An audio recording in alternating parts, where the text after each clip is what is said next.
People often ask me why I am continually thinking about my work. This week is pretty much a spot-on example of why I am like that.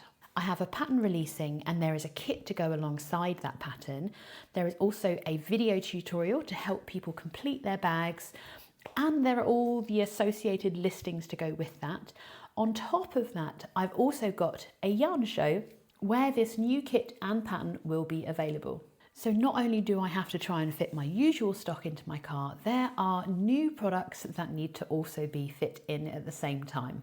Come along for a behind the scenes look of what I get up to on a pattern release week. So this really is what everybody sees, the finished pattern showing and live available on the website, ready for them to stitch up or go ahead and purchase their pattern PDFs or their printed patterns. But getting the pattern to this finished point of it being live, there's quite a lot that goes into it. In fact, every pattern starts with an idea or a concept, and then the fun begins. You're working out if the construction works of that design, you're working out if the yarn you've chosen is good. In fact, the idea is the easy bit. Making that come to life is a little bit more of a challenge. Choosing yarn for a project is sometimes really simple. You just pick something off your shelf and away you go. With the Fuji bag, the original sample was made up in the macrame cord that I usually use, but I was looking for something a little bit thinner and a little bit more lightweight. So I've actually ended up importing a specially selected recycled cotton all the way from Turkey. I don't know how to do the new pronunciation, but I will make sure that it's spelt correctly. Turkey, maybe, I'm not sure, but it's come from Turkey and it's produced there. It is 100% recycled cotton and it's a 3mm macrame cord. Importing it directly from Turkey has of course added another layer of logistics and admin to work around. Once the design is finished, of course, I then need to write a detailed pattern so that other people can follow it through step by step to recreate the sample that I've made. To ensure that that is as accurate as possible, there are two different things I do with every single one of my crochet patterns. The first thing is that it goes out to my pattern testers, and for my pattern testers they get access to a rough draft of the pattern.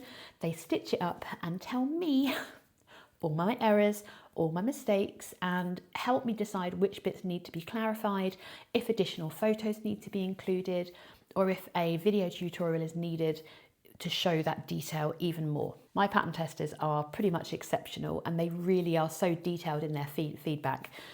I will share some of the examples that they've stitched up, and they've used a variety of different fibres from cotton. Someone used cotton blend, and some people held 3 strands of chunky cotton together so that we can really get a good test over which fibres work and if the 3mm cotton cord that I used can be recreated, so that I can pass that information on to people that purchase the pattern too. Once the testing process is finished, I do a final draft of the pattern, making sure that all of the materials are included. I double check the abbreviations, and then that draft is then sent off for technical editing. The tech editor is designed to read through all the elements of the pattern, check the naming of the pattern sections, check that the stitch counts are correct, check that nothing's missing. Sometimes they also go through a lot of the grammar as well to make sure that it's being replicated correctly. I use an American editor, so sometimes we get stuck on a couple of the words because we have different spellings for them. So even though that I actually print my patterns in US terms, I always create a UK version, and probably annoyingly for my American customers, I still use the UK spelling for centre and the UK spelling for the word colour. Criticise, no, that word's not in there, but you know what I mean. I will always use my UK spellings, but it's very clearly marked on my patterns that they are printed in US terms. Once all of the feedback has been gathered from the pattern testers, from my tech editor, I then update the final document once again. In this instance, because there was also a video tutorial for this, or there is a video tutorial for this pattern, I'll grab it and show you.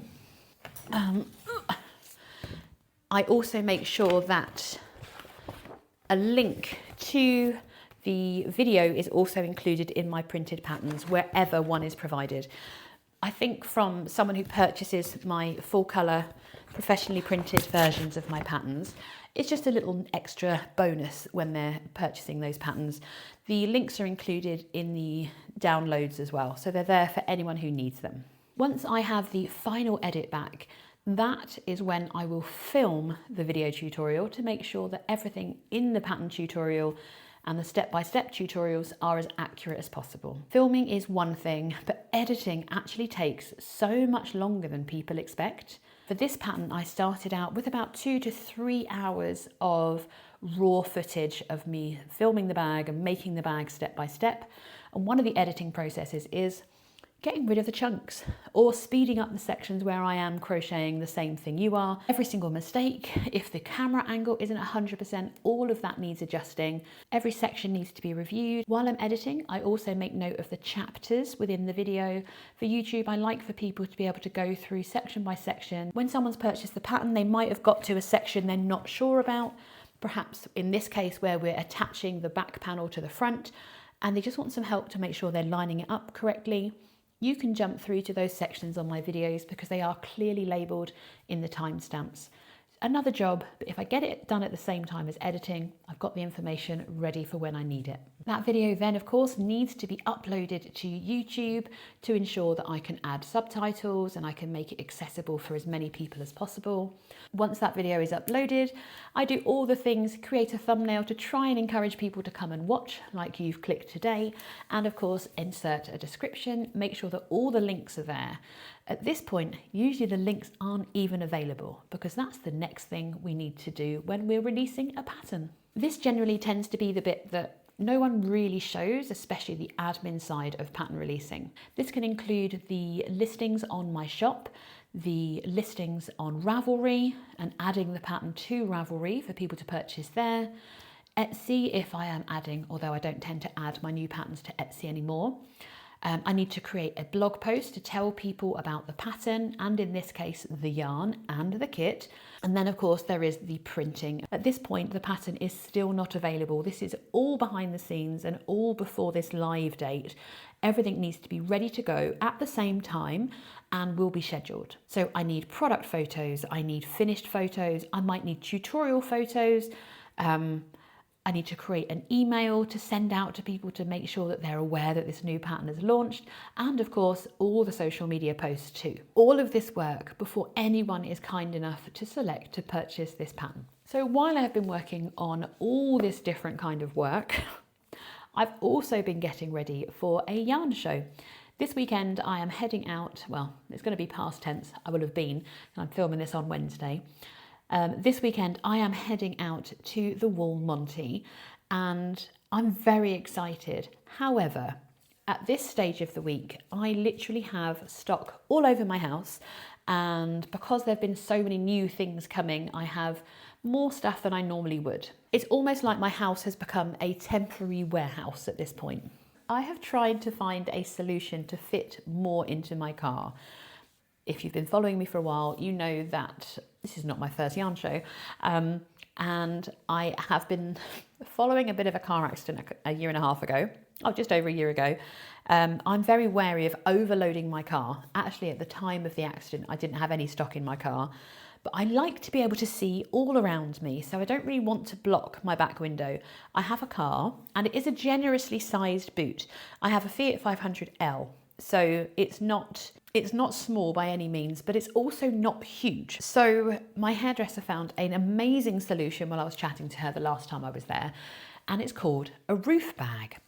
Now, this is quite literally a huge waterproof bag that sits atop your car, and it comes in 2 sizes. I got mine from Amazon. I'll drop a link in a corner somewhere or in the description box to share which one I got. I'm really impressed with it. However, I probably should have gone bigger. The reason I went for a roof bag is that my car does not have some already fitted roof rails on it, and the actual cost of getting rails and a roof box was close to £500. This lovely little roof bag that I've purchased literally cost me £50. And for me, that is such a budget-friendly solution that I had to give it a go. Am I terrified of it falling off? Yes, without a shadow of a doubt. Have I read every single review? Yes. and no one's roof bag has fallen off. So fingers crossed, I won't be the first. For me, it means I have the opportunity to include more samples and potentially more yarn. I won't be putting anything heavy on my roof. I think if anybody's looking at these, you need to check the roof, the weight your roof can hold, and the maximum weight that my roof can take is 60 kilos, which is actually not that much. I think we'll have a good giggle. I'm going to have a practice of trying to fit what I would like to put in there. I've already weighed everything and calculated how much everything weighs, and it's sitting, if I can get everything in, it's going to be sitting at around 42 kilos, which is under that 60 kilogram weight, but I don't know how much the bag weighs. I've just finished practicing filling up the roof box bag, which is obviously not, I'm going to fill up on the car. A couple of weeks ago, we were clearing out some cupboards at work, and they had this old display that held the round tins of sweets. We don't sell them anymore. I don't think we're ever going to sell them again. So I was allowed to bring it home, and I can fit 2 balls of each colour onto that stand of my new macrame cord. But this was the top of it, and I've taken it off and wrapped it very badly with some removable vinyl, so it was really shiny, and now it's this lovely matte. I've not done a very good job, so I'm gonna try and quickly put my logo on the center of this, and I've got some permanent white because that's the only color I have. If I don't do this now, it won't happen. So I'm very quickly gonna cut out my logo. Oh God, I'm gonna have to use transfer for this, aren't I? I'm no expert on a Cricut machine at all. So this is gonna fit, hopefully, back on here. Oh, that's a lot easier to talk to. Oh. And there we are. So these are about to be shipped. And then these yarns just sit on here. So they're going to be all 6 colours. There are 7. But I feel like the indigo is going to sell out very quickly. That actually went on a lot easier than I thought it would. Doesn't that look super smart? So I am back from work. It is currently 5:15. I've had a quick tidy up of the kitchen. There's still more to be done before we settle down for the evening. I've printed off some new signage for my crochet kits, just to make it clearer for pricing. I need to get these cut and laminate these ones. I'm thinking, if I've got time, I'm gonna weave in some ends on another sample of the next pattern release that I will be talking about very soon, because that's already getting prepped for release. I know I've got to go through all of this again. No kit for this one. At least not from me. I'll come back to that in another video. Yes, so I'm going to go, and I've got to tidy upstairs because all the mess I made this morning before I left work making that signage is everywhere. So I want to put all of that away, clear the spare bed because that's covered in wool. Rain is still going, not quite as effective, unfortunately. Really good day at work though. It was good fun, lots of lovely customers. I need to actually upload the PDF to Shopify and to Ravelry so they are ready for any purchase that are completed and ready to go. I've shipped all the pre-orders. I was going to film packing them, but I was so short of time that I just had to get them out and to the post office. Well, some of them go by Every. The majority have gone by Every. Some have gone by Royal Mail. Just why? Anywho. And then I am going to have a very, very long hot bath. I need to have some dinner of some kind. It's probably just going to be something pastry. I was meant to put a potato in. I've forgotten. But the kitchen is clean, ready for me to make some food. Everything has been packed up that can be. Just need to cut these and make sure I have, charge everything. I need to charge my card payment processor thing. Oh my God, sorry, my brain is gone. I want to weave those ends in, so I've got a second option of something to wear. I need to iron my trousers to pack, get this washing dry, pack everything. It is 5:20. I started quite early this morning, about 6 o'clock. So I am now really running out of steam. I am going to just get some stuff done. If I sit down for too long, you can see how tired I am. I need an early night. I've got about 3 chapters left of my book. Finished watching Tiptoe yesterday. And yeah, I don't know. I got stuff to do. There's loads to do still. Good morning, happy Friday. I have a grey hair hanging in the way. Oh, why is it still there? Good morning, happy Friday. It is pattern launch day. It is also already 10 o'clock. I've had a bit, not a lazy morning because obviously it's me, but I have cut the price tags. I have not laminated these and I'm not going to. I'm just going to hole punch them. I'm really stressed this morning. I had my breakfast super early, so I've just placed a little order from Starbucks. I won't get lunch today, so I'm having lunch at 10 a.m. I've got a coffee, a croissant, a ham and cheese croissant, therefore savoury, so also need cake. That is on its way. I have 15 minutes until it comes. I've had more orders overnight, so I need to get those packed up. And I'm going to ship them as I am on my way. I'm really stressing about this whole roof box thing or roof bag. I think, I don't know what I'm going to do. I want to put some of the heavier stuff into the car. I know deep down it won't fall off, but my heart is racing. I've got to go and put it on the car in front of all my neighbours. They're going to be able to see me and it might go horribly wrong. And I'm just terrified. I've got my stock lists ready to take with me. Everything is charged. I've got a list of stuff I want to post on social media today, and I have to try and get that done as well, or scheduled if I can.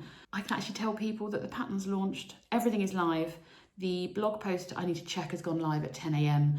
YouTube video goes live at 1 for the right-handed. Left-handed goes live tonight at midnight automatically. It's all scheduled. Email is scheduled, I think, for 1 o'clock as well. I'll be on the road by that time. God, I hope it goes okay. I hope everything goes live as it's supposed to.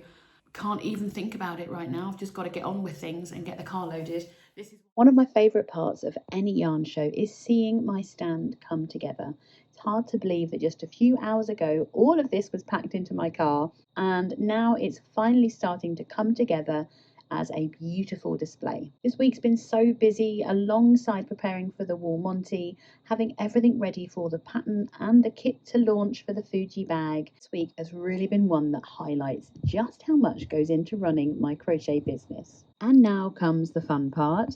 I found a home for absolutely everything on the stand, and I get to showcase all of my favourite patterns that I've designed. It does kind of fascinate me just how much fits on a stand.